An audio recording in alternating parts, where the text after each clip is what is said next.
नाशिकच्या सिन्नरमध्ये वंडागळी इथे वाहणारी देव नदी प्रभावित झालेली आहे। त्यामुळे ग्रामस्थांनी खडा नारळाची ओटी भरून नदीचं जलपूजन केलं। कोनामे धरण ओव्हरफ्लो झाल्यामुळे देव नदीला पाणी आलं, त्यामुळे शेतीसह पिण्याच्या पाण्याची समस्या मिटल्यामुळे ग्रामस्थांनी आनंद व्यक्त केला। नाशिकमध्ये आज सकाळी 9 ते संध्याकाळी 6 या वेळेमध्ये पाणी पुरवठा बंद असेल। महापालिकेच्या विविध जलशुद्धीकरण केंद्रांमध्ये नवीन व्हॉल्व बसवण्यासह इतर कामं केले जाणार आहेत। या कामांमुळे शहरातील पाणी पुरवठा बंद ठेवण्याचा निर्णय घेण्यात आला आहे।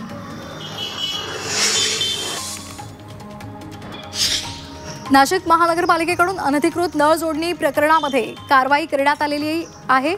अनधिकृत नळ जोडणी केल्यास दंड आकारला जाणार आहे। त्याचबरोबर दंड भरला नाही तर संबंधितांचा पाणी पुरवठा कायमस्वरूपी बंद करण्याचा निर्णयही घेण्यात आला आहे।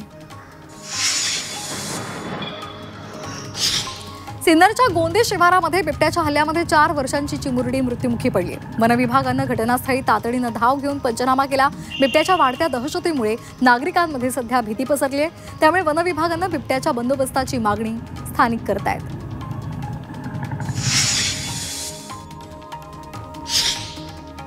येवल्यामध्ये चोरट्यांनी मिठाईच्या दुकानामध्ये चोरी केली आहे। मिठाईच्या दुकानाचं शटर फोडलं आणि 38,000ची रोकड लांबवली आहे। दरम्यान चोरीची घटना सीसीटीव्ही कॅमेऱ्यामध्ये चित्रित झालेली आहे। या प्रकरणी पोलीस पुढचा तपास करतायत।